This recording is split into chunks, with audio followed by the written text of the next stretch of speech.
हाय दोस्तों, आज की वीडियो में हम मैट्रिक्स मल्टीप्लिकेशन सीखेंगे। How to multiply two matrices and what are the rules to follow while multiplying two matrices. They may be of same order, they may be of different order. So let's say we have a matrix A जिसकी entries हैं 1 2 3 and 4 and we have another matrix B जिसमें entries हैं 5 and 6। Matrix multiplication के वक्त सबसे पहले जो rule आपने जहन में रखना है वो ये है कि पहले मैट्रिक्स का ऑर्डर भी आपको पता होना चाहिए, विच इज़ 2 by 2, यानी 2 रोज हैं इसमें और 2 ही कॉलम्स हैं। इस तरह दूसरे मैट्रिक्स का ऑर्डर है 2 by 1। So while finding the product A B, सबसे पहले जो चीज़ आपने जहन में रखनी है वो ये है कि पहले मैट्रिक्स के जो नंबर ऑफ कॉलम्स हैं which is 2 in this case, और दूसरे मैट्रिक्स की जो नंबर ऑफ रोज हैं which is also 2 in this case, they must be same. पहली बात कि दोनों मैट्रिसेस में पहले मैट्रिक्स के नंबर ऑफ कॉलम्स और दूसरे मैट्रिक्स की नंबर ऑफ रोज, इन दोनों का सेम होना ज़रूरी है। These two values, if they are same, then matrix multiplication is possible. These two matrices are conformable for multiplication if the number of columns of first matrix is equal to the number of rows of the second matrix, no matter whatever is the order of the individual matrices। जो चीज़ आपने note करनी है वो ये है कि पहले matrix के नंबर ऑफ कॉलम्स और दूसरे मैट्रिक्स के नंबर ऑफ रोज सेम होनी चाहिए। उसके बाद आप इन दोनों मैट्रिसेस को मल्टीप्लाई कर सकते हैं। मैट्रिक्स मल्टीप्लिकेशन का तरीका क्या है कि आप मल्टीप्लाई करेंगे दोनों मैट्रिक्स को तो इसकी प्रोडक्ट बनेगी A B. So let's write both the matrices 1 2 3 4 and then second matrix 5 and 6। Matrix multiplication का तरीका क्या होगा कि यू हैव टू मल्टीप्लाई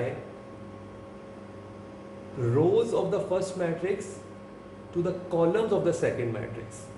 तो यहां हम अपनी आसानी के लिए एरोज लगा लेते हैं। ये आ गई फर्स्ट रो और ये हमारे पास कॉलम आ गई। First entry which is 1 of the first matrix, इसको आपने सेकेंड मैट्रिक्स के कॉलम की पहली एंट्री से मल्टीप्लाई करना है। तो ये आपके पास आ जाएगा 1 मल्टीप्लाइड बाय 5। इसे हम ब्रैकेट में लिख लेते हैं। Moving on to the next entry of the first row which is 2 multiplied by 6। पहली एंट्री को कॉलम की पहली एंट्री से मल्टीप्लाई किया और दूसरी एंट्री को कॉलम की दूसरी एंट्री से मल्टीप्लाई किया। तो 1 मल्टीप्लाइड बाय 5 और 2 मल्टीप्लाइड बाय 6, इन दोनों प्रोडक्ट्स के दरमियान एडिशन साइन आ जाएगा। द नेक्स्ट थिंग, अब आपके पास फर्स्ट रो मल्टीप्लाई हो चुकी है फर्स्ट कॉलम से, तो अब हम मल्टीप्लाई करेंगे second row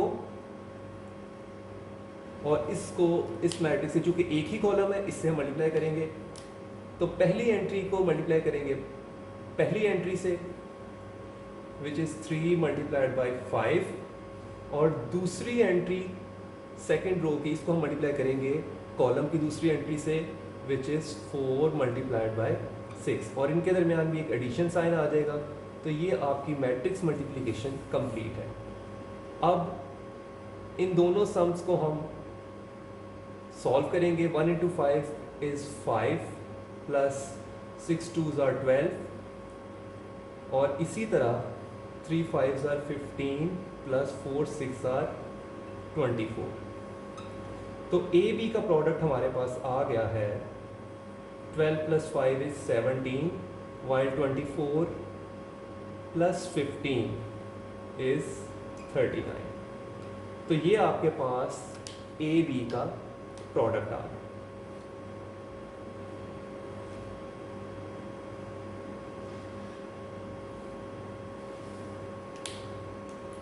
So let's take another example.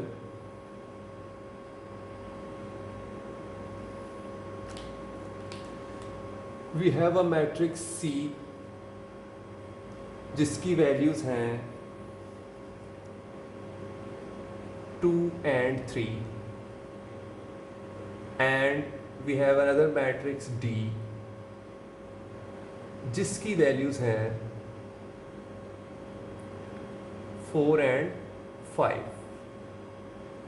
Again same rule, matrix का ऑर्डर हमें पता होना चाहिए. तो C मैट्रिक्स का ऑर्डर है 2 by 1 यानी 2 रोज और एक कॉलम. इसी तरह D मैट्रिक्स का ऑर्डर है 2 by 1. अगर हम C और D मैट्रिक्स को देखें तो इस केस में पहले मैट्रिक्स के कॉलम्स और दूसरे मैट्रिक्स के नंबर ऑफ रोज ये दोनों वैल्यूज सेम नहीं है. तो इस केस में मल्टीप्लिकेशन इज नॉट पॉसिबल.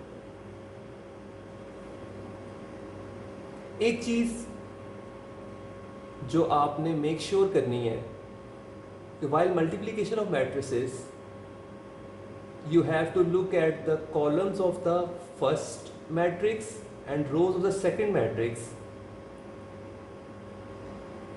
ये जो फर्स्ट मैट्रिक्स की नंबर ऑफ रोज हैं यानी ये जो वैल्यूज एट द एक्सट्रीम्स, जैसे यहाँ पे 2 और यहाँ पे 1, अगर आप इन दोनों को जहन में रखें तो ये आपके फाइनल मैट्रिक्स का ऑर्डर बन जाता है. यानी ये देखें 2 by 1 which is exactly the order of your product. तो ये एक हिंट के तौर पे भी आप यूज कर सकते हैं in case you want to check whether the order of the product is same और नॉट. तो वो बिफोर सॉल्विंग आपको पता होना चाहिए कि आपका जो प्रोडक्ट मैट्रिक्स है यानी A मल्टीप्लाइड बाई B है उसका जो आंसर है उसका ऑर्डर 2 by 1 होना चाहिए. So moving on, let's take another example. We have a matrix E जिसकी वैल्यूज हैं 1 and -2 और एक और मैट्रिक्स है हमारे पास, लेट्स से F जिसकी वैल्यूज हैं हमारे पास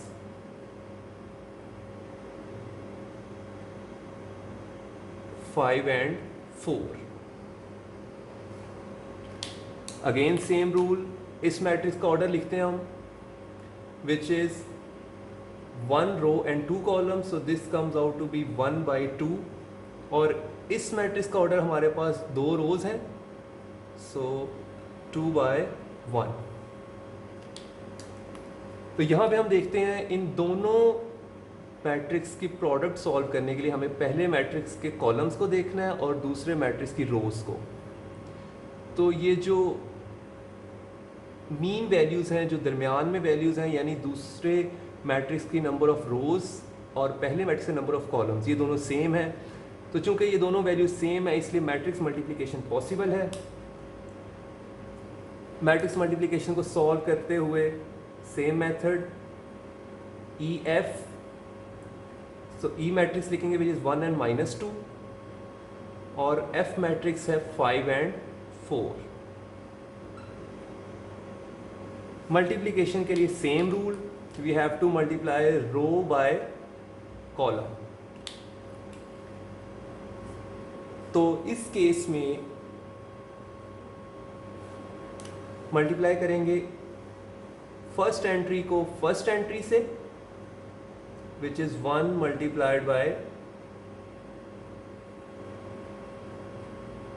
5 और दूसरी वैल्यू -2 इसे मल्टीप्लाई करेंगे कॉलम की दूसरी एंट्री से विच इज 4. दोनों वैल्यूज को हम ऐड कर देंगे. So adding both we get 5 1s are 5 plus 4 into -2 is -8. So 5 - 8 EF is equal to -3। तो ये हमारे पास रिजल्टेंट मैट्रिक्स आ गया जो कि E और F का प्रोडक्ट है। इन दिस केस आप दोबारा देख सकते हैं कि जो फाइनल मैट्रिक्स का ऑर्डर है that is same as you can check from the start के फर्स्ट मैट्रिक्स के नंबर ऑफ रोज और सेकेंड मैट्रिक्स के number of column which is 1 by 1, the values at the extremes 1 by 1, और ये बिल्कुल आपके प्रोडक्ट मैट्रिक्स के order को जस्टिफाई करता है। So that's it. Hope you like the concept. Keep watching my channel and keep subscribing. Thank you.